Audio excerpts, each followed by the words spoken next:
Dorcas TV, Matea ya Malonga, Dorcas TV, Elengeye. Balandia Dorcas TV, www.dorcastv.com.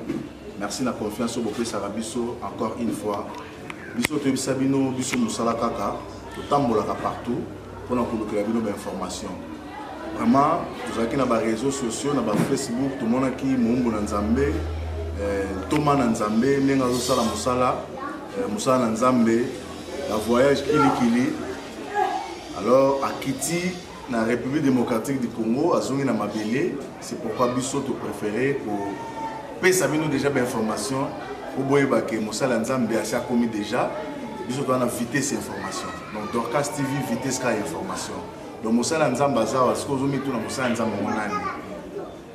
Balandinyo sur Dorcas TV, Mbote Panabino, Musala Nzambe Baoutikolo Panabino, Ngaye Yabino, apôtre révérend Piabungu Miracle, père des clans.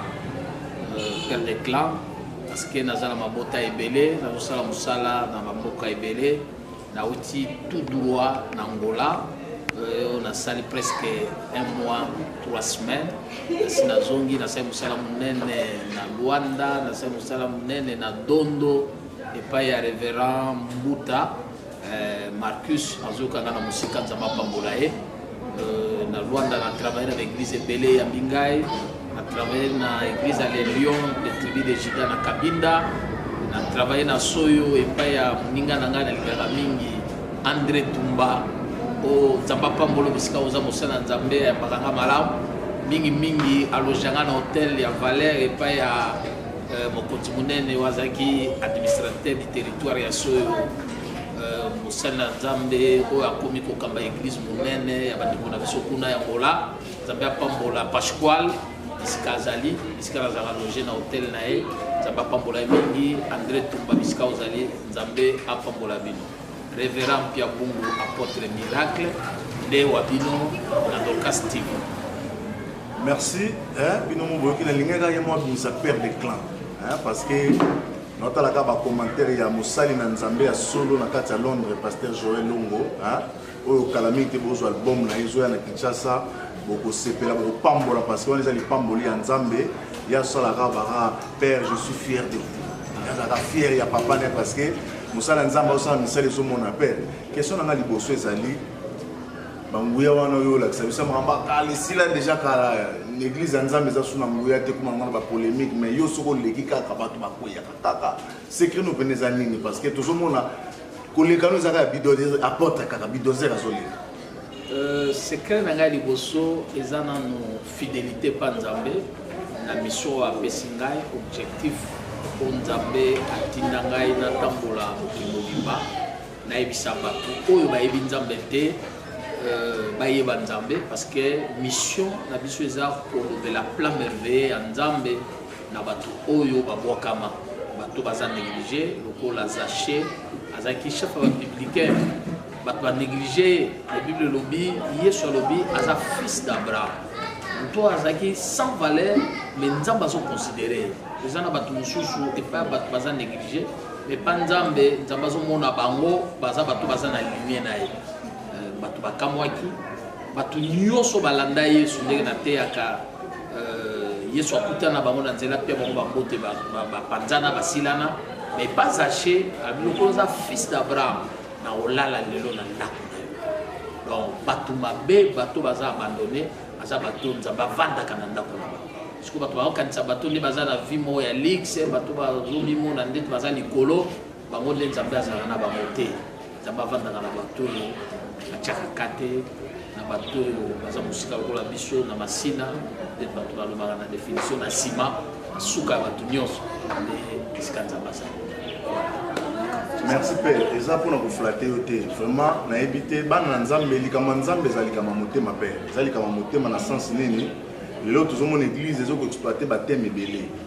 Pour nous couper sur information église Boulimo ça susté. Mais comment yo za na message ya Boulimo parce que église est comme ici ka ba conflit, ici ka kuelana mais message au ka yo lobika ya Zaché oyo c'est que yo na posa bato.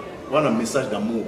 Pourquoi différence baninga musuba comme kaka ba destitution de hôtel délivrance pour mikolo babi délivrance on dem tezo futa mais yo ote ya bolingo mais délivrance c'est ça là ezani bon yesu na mission ayaki ya liboso alakisaki bato bolingo délivrance oko délivrer mutu azangi bolingo akei a continuer la même vie mais faut d'abord kolakisa mutu compassion kolakisi importance ya makambo ya zosala après azwi délivrance mutu azwi délivrance sans bolingo a continuer la même vie et tout bandeko na biso mosusu toboyi kotanga kombo bakenda mikolo nyonso nake kobunda bitumba mais okomona na ndako avandaka na bato te akanga bato kala yoza un esprit ya servitude yoza un esprit ya pauvreté mais toutefois mutu aza na bolingo faut approcher bato baza na eloko te yango nde eza très important yango mosala biso tozwi tovivre na bato baza badémini bato oyo baza na eloko te toyebi ke na kati ya faible plan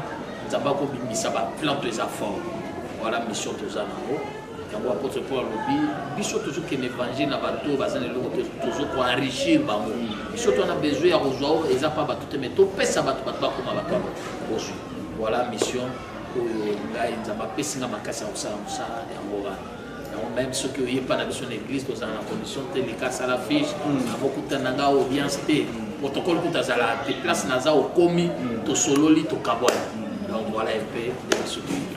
Merci Bella Dorcas TV. Biso to memela kabino ba produit ya malamu parce que sa chaîne en caractère chrétien de bomono ka Dorcas TV et tira ngona kati ya Bible parce que zaki mama moko bolamu mingi. Bolamu ne sala ka c'est quoi. Mais ils ont ba chaîne mususu ya YouTube parce que bato be ba rendre kitanga sa ba émission YouTube té. Nazo ko informer yo biso to na caractère ya vérité, to na caractère ya droiture. Bato mususu mona afficher photo mususu mais makambo lobi makambo mususu mais soko landi biso bomona makambo to bana ba titrage na biso ils ont na kati ya masolo. Pona komona mombo na Nzambe apôtre yaka na quartier 3 komona grandeur na za musa Nzambe munene mais to mona ke na facilité à solo la bien. Bino ko solo la mino so ba solo la bien c'est que amuta la science muta mabe mais yé à solo la bien parce que okuta liloba Nzambe vandi kati na ye. Thomas osongi tout le monde a des banderoles, tout le monde a des affiches, tout le monde est entré déjà. C'est un flash, le Kololoboko, pour illustrer déjà l'image Wana, Thierry Mboli, le monteur le plus dangereux. Donc, Pessara déjà, déjà image, il y a affiche Thomas. Tout le monde a affiche. On a dit Kitoko, voilà, tu as déjà Kitoko. On a dit Kitoko. La fiche PC pénal pour la pénal et non papa à la bana. Les années, bateau d'orchestre c'est bien les années.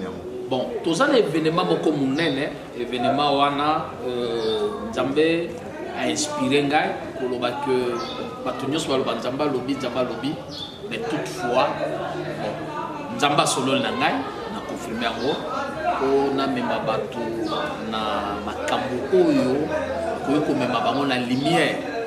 Makambo même la lumière des années. Grand thème de biso toujours parler tout ce que le Père Céleste n'a pas planté. Bon, mon Père Céleste n'a pas planté sera déraciné. On a Christ mutazoloba. Oh, nous j'étais nyoso tata nanga lonité et copindo lama. Il faut y l'ongwa. Tout ça presque année 2017 les 30 autres toujours ça là 6 mois 4 années. Donc à partir du premier samedi, Tito Kele toujours quand on a la deuxième phase et année. Bananzambe bakoti que la même vie.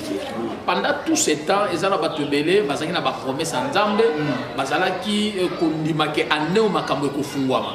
Mais au ko vivre que tilelo makambo ezo simbate. Est-ce que 6 mois au kota ondengeni.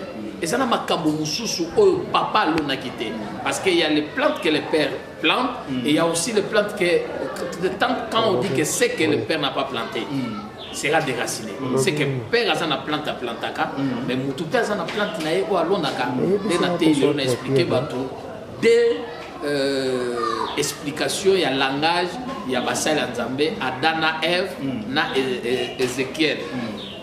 Adam, tant Nzambe a créé Assisi à péché pouvoir, Bible lobby a boti moi na sous batwazo la dana batangi Genèse chapitre 4 verset 1 à 2. Lobby, tant a boti moi na liboso abi, j'ai formé l'enfant à l'aide de l'Éternel.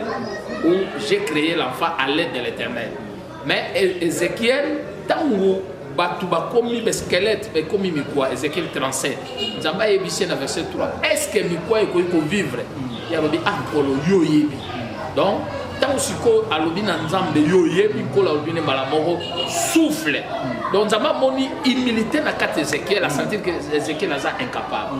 Mais Adam, là, qui si, abandonnons, depuis na ezalaki déjà mabe azola kisake non na sali mutu na aide ya nzambe donc nga na sali nzamba ye na aide yango zo mona batebele lelo moi je fais des miracles moi je suis terrible vous savez venez chez moi donc mutu asala kana aide mutu akomo sala na aide ya nzambe or nzambe des fois sala après mutu aye ozo mona conséquence ya da lokola sala ki na aide na sali na aide ya nzambe il a fait Dieu est venu après donc conséquence de l'eau appellera nyonso donc yango tozomona ke na 6 mois etikali tolingi te biso to ça mais plante oyo tata ya likolo aloni te esengeli epingola donc c'est que so tata likolo azali batata mabele pe bazali so batata mabele balonani na kati ya bavina biso yana bato mosusu na bavina bo balona blocage balona freinage balona vie kokende liboso te tala exemple so tangi bible na mukanda ya 1 Chronique chapitre 4 na verset 9.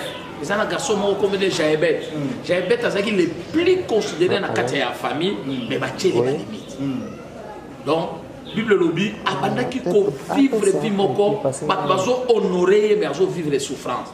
Donc ba limite, ça n'a pas te belé. Au monde il y a la tibia zo tam la maison ma place na va.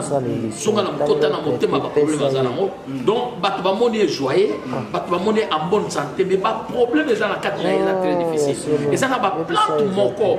Oyo Père Céleste a planté. Pour Père Céleste a planté jamais découragement. A planté jamais chasseresse. A planté jamais pauvreté. A planté jamais célibat, à planter jamais chômage, à condimenter. Donc, na quatre nabiso, Père Céleste a planté ma plante mon corps, où il faut changer vie nabiso. Donc, plante au basolo, c'est la vie d'une personne. Vie à Moutou, ce qui va planter ma kamamala mouté, c'est difficile à faire. Il y a un moment bien aimé Moussa Nzambe, Bandiko Basolo nabiso na Dorkat TV. Vraiment, il faut participer à l'action. Même dans musika bisoto moni bisika na sala musala munene na Angola batu ba déplacer na ba province po ba yoka kisango ba lungo ba mboka ba etina bananera bisika na sala campagne ya munene et les gens ont vu la main puissante de Dieu. Nzambe s'est manifesté qui na kati na batu ba bikaki ba monda loboko nzambe. Donc eza tant moko important d'idée au 8 première semaine il y a mois ya liboso il y a deuxième trimestre il y a année 6 mois au etikali premier mois nango eza mois de juillet. Le mois de juillet toujours banda le 2 au 8 pour ko lakisa batu ndeni to ko déraciner biloko oyo tata à l'unité plateau eza ya perte eza la déraciner. Voilà bande ko aza bazola ndanga ba lingami katina nkolo bo profiter na occasion oyo okoza na Angola okoza na Angleterre na Londres bisika moi langa Joël Azali futa billet oyo participer aux ongi na yo eza nzambe oyo apesa na makoki apesa yo mbongo billet moi langa Joël na linga ko mingi kusa bandeko nyonso ya Christ roi Angleterre pe ba bisika nyonso bazola ndangai même bandeko baza ba membre ya Christ roi te to kanga bino l'église te yaka yoka lo banzambe profiter oyeba nzete nino balona na vie na yo eza nzete nini et permettre la délivrance. Voilà ma loi na kwa ça. Merci Balandia Dorcas TV encore une fois. Boyoki papa à lobby, apôtre à lobby. Ngai salinga pasi makasi. Tango lobby makambo yo ndebona ngai. Totaka timbe na mama nzambe. Tango lobby makambo ngana se retrouver na makambo susu. Toi ba problème ndebo. Na loba ngo pona Kongo a. Soko moni muto ana mai. Ana makala. Ana fufu, ana nzeta fufu, ako lamba fufu ana te, il y a un problème. To ya ebele, mais to rassurer bino Dorcas TV, ndenge to sala bino musala kitoko, à chaque jour bon nous abiso en direct. Donc to ba no pesa bino ba message oyo na ba oyo ba koki ko se déplacer. Pour se déplacer, besoin na ba concert ya ba musicien mokili. Eza li tomba te ba match. Match ngo beta suka muta poli, ba ndiko benda caméra, bobomi batu ba kufi. Match au beta ya renaissance na vite ba kufi. OK kuf ole que soit vie OK ko kuf na bisengo. Yaka no awa o soit vie. O pambola mana makamba kitoko boy. Yana makamsu ba lona na ba vie na biso.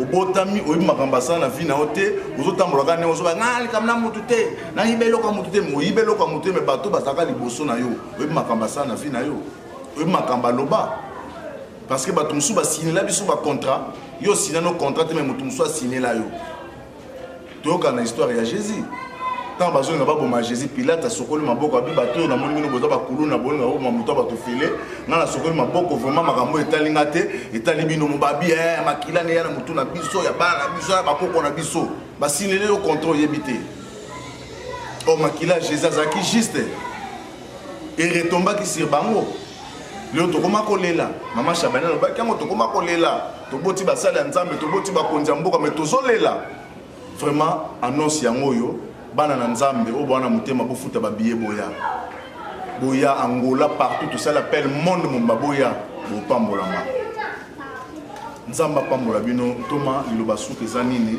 bato bayoki annonce to ko filmer yango chaque jour ya manifestation ndenge ezali soki 8 jours biso to kozala awa po bandeko musu ba musika bana ba Singapour kuna ba Venezuela bato bana ba kati na Angola kuna o ba ko se déplacer te to rassurer bango que to filmer les bango aux en direct parce que toi na chaîne ya Facebook ils ont les 24h sur 24 hein na pas moli papa Benoît Mbala na musala kitoko na mama Bettina hein parce que musala les afuri na yo baza ba koko na yo baza bana na yo donc musala Dorcas TV ils en asia bénédiction na yo donc c'est ça déjà au biso to pèse déjà la compte Dorcas TV à mon donc to couvrir événement le basuka ezani papa le basuka eza boye le basuka te même maloba na koyebisa bino po to kosalaka déjà Dorcas TV eza biso oyo baza ba koko na ngai le église na biso Angleterre eza ni pamboli monene bisika bana basambela bangonde ba fondateur ya Dorcas TV na pèse bino mbote na musika misala na bino e progresser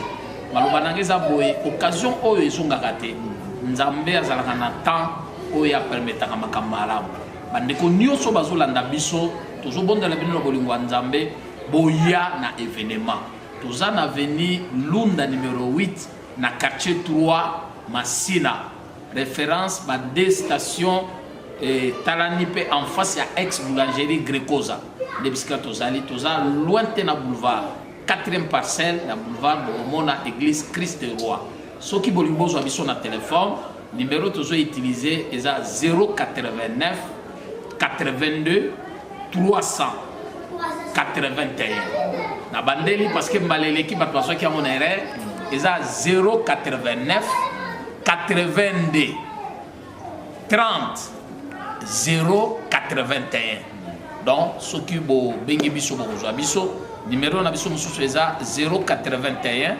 88 27 796 wana nde numéro nanga propre pasteur soki bozwi bobengi bokozwa biso soyez les bienvenus bandeko nyonso ya Christ Roi bazozela bino topesi mbote na bao nyonso balandaka Dorcas TV na bosa mte mwana nga Kati o aza na poto na Belgique na Hollande vraiment aza soutien makasi ya biso ya prière Nzamba pambola bino bisika bozali Joël mwana ngai batela bonzambe ndenge na yebisaka yo nyonso tokozwa na mokile koleka me bonzambe yango tokosambisa maliko nango mbongo tika letala bokano ya Nzambe na temps opportun aopambola biso voilà maloba na ngai Nzamba pambola